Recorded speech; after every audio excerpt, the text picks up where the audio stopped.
Hai semua, hari ini saya nak kongsi sedikit info. Katakan kalau tuan-tuan puan pernah tanam cekok atau Q tetapi pokok naik lambat juga, ini termasuk juga tanaman lain lah, dan ya daun nampak pucat dan cepat layu, besar kemungkinan masalahnya bukan pada baja semata-mata saja ataupun bukan kata kerana cahaya tak cukup ke apa. Kadang-kadang ialah medium tanah yang digunakan. Medium tanaman memainkan peranan besar dalam menentukan sama ada pokok boleh pegang nutrien dengan baik atau sekadar lepas begitu sahaja bila siram. Jadi hal ini dalam episod ini kita akan sembang sedikit kenapa gabungan ini tanah hitam dan topsoil boleh bantu tanaman cekok atau kale jadi lebih subur, sihat dan senang dijaga. Pertama sekali, kenapa medium tanah penting? Medium tanaman bukan sekadar tempat di mana kita letak pokok itu bagi dia duduk. Dia tak macam haiwan ke manusia di mana kita boleh pergi sana sini untuk cari makanan. Kawasan untuk tanaman tu dia fix, katakan dekat home gardening, kita kalau tanam dia dalam pasu, itulah tempat dia. Jadi itulah tempat di mana ia berfungsi untuk menyimpan air, memegang nutrien supaya tidak cepat hilang, membekalkan oksigen pada akar, menyokong pertumbuhan akar. Jadi inilah medium tanaman, satu-satu sahaja tempat tinggal bagi pokok itu ataupun sayur tanaman itu. Jadi kalau katakan kalau medium terlalu padat, akar susah bernafas. Kalau medium terlalu berpasir longgar, air baja cepat keluar, menyebabkan pembazilan. Hasilnya pokok stres, daun kuning, pertumbuhan terbantut.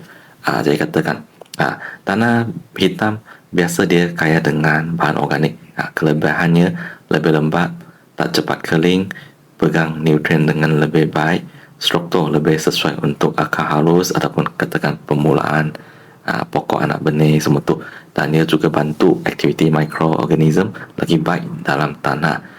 Jadi untuk tanaman, contoh kata seperti yang saya kongsi tadi, cekok atau kale, ia perlukan nutrien konsisten. Jadi tanah hitam ni dia umpamah bagi stok makanan yang lebih stabil. Manakala bagi topsoil dia beza sikit dengan tanah hitam, dia lebih struktur, lebih kita panggil keras sikit, tak terlalu lembek kalau kita berbanding dengan ini tanah hitam, dan ia mengandungi mineral semula, jadi bantu sokong pertumbuhan akar, baik untuk penggunaan tanah. Jadi kalau kita campur dengan tanah hitam, ia boleh ubah sikit tekstur medium supaya tidak terlalu liat ataupun terlalu longgar lembek. Jadi kenapa gabungan tanah hitam dengan topsoil lebih berkesan? Jadi dia akan bagi kombinasi ini akan bagi keseimbangan yang baik antara pegang nutrien, pegangan air, saliran, penggunaan akar. Jadi secara ringkas, tanah hitam dia boleh bantu simpan nutrien dan bagi kelembapan, topsoil dia beri struktur dan sokong akar. Jadi dua ini kalau kita gabung kombinasi sekali, tanaman tu akan lebih senang serap baja, tak cepat stres bila panas, dan akar boleh berkembang dengan lebih baik. Jadi bergantung kepada jenis tanaman biasa. Secara amnya, cadangan nisbah campuran yang mudah dan praktikal ialah 70% tanah hitam, 30% topsoil.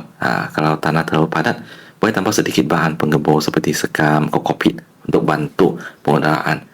Jadi itu sahaja untuk sesi perkongsian hari ini. Dan sebelum itu, kita juga ada sedikit tips tambahan lah untuk kalau katakan kita nak tanam dengan lagi cantik, lagi subur. Pertama sekali, selain daripada tanah, kita jangan lupa masukkan baja, silam ikut keperluan, pastikan bahawa pasu itu kan ada lubang sayuran. Ada jenis yang dia memang belum buka lubang lagi, pasu-pasu yang kita beli dekat commercial punya, jadi kita kena pastikan ada lubang. Lepas itu letak di kawasan cukup cahaya matahari kalau bagi jenis tanaman yang boleh hidup dengan lagi subur cantik di bawah matahari, dan elak medium jadi terlalu keras. Jadi kita boleh gemburkan tanah sekali-sekala, kadang-kala. Jadi kesimpulannya, kalau kita nak cekok, kale ataupun tanaman lain lebih subur, daun lebih segar dan senang pegang nutrien, jangan fokus baja saja. Kadang-kadang bukan saja baja semata-mata, medium tanah yang betul juga adalah asas utama. Jadi gabungan tanah hitam, topsoil boleh bantu pokok lebih stabil, kurangkan stres, dan tumbuh dengan lebih konsisten. Jadi kalau medium betul, baja dia pun tak membazir. Jadi pokok betul-betul guna apa yang kita bagi. Itu saja untuk perkongsian hari ini. Terima kasih semua.